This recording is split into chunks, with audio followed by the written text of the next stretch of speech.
Hello guys, welcome to mummy's kitchen. இன்றைக்கி நம்ம அவரைக்காய் வச்சு ஒரு ஸ்பெஷல் டிஷ் பார்க்க போகிறோம். எப்போவுமே அவரைக்காய் வச்சு ஒரு பொரியல் தான் செய்வோம். ஆனால் இன்றைக்கி டிஃப்ரெண்ட்டாக அவரைக்காவோட தேங்காய் இந்த மாதிரி அரைச்சி வச்சுட்டு ஒரு ரெசிபி செய்யலாம். வாங்க வீடியோக்குள்ளே போகலாம்.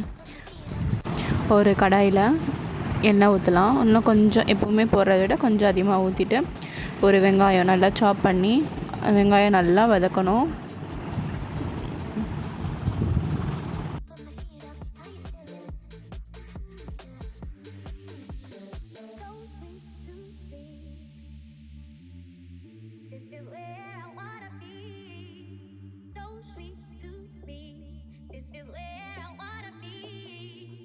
நல்லா வெங்காயம் வதக்கிட்ட பிறகு ஒரு தக்காளி, நல்லா பழுத்த தக்காளி அதை போட்டு நல்லா வதக்கணும். ஸோ நல்லா வதக்கிட்ட பிறகு அதில் இருக்க ஆயில் வெளியில் வர மாதிரி இப்போது நம்ம கட் பண்ணி வச்சுருக்க அவரைக்காய் எடுத்து போடலாம். நல்லா வதக்கிட்டு இப்போது நம்ம தேவையான பொருள் இஞ்சி பூண்டு பேஸ்ட்டு அது கொஞ்சம் போடலாம். அது போட்டுட்டு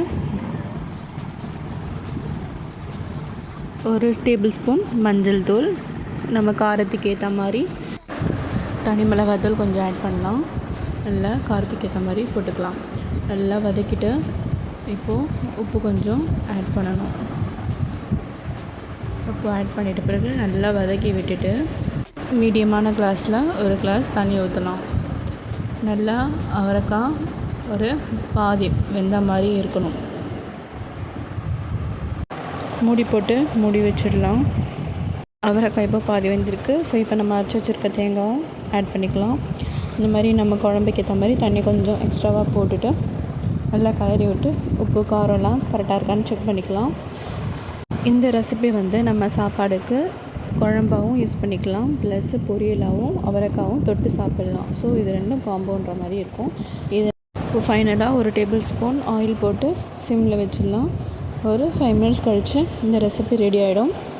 ஸோ இந்த ரெசிபி கண்டிப்பாக ட்ரை பண்ணி பாருங்கள். இதுக்கு பேர் அவரைக்காய் மிட்டாசான்னான்னு சொல்லுவாங்க. இந்த வீடியோ உங்களுக்கு ரொம்ப பிடிச்சிருந்தா லைக் பண்ணுங்கள், கமெண்ட் பண்ணுங்கள், மறக்காமல் நம்ம சேனலை சப்ஸ்கிரைப் பண்ணுங்கள். தேங்க்யூ.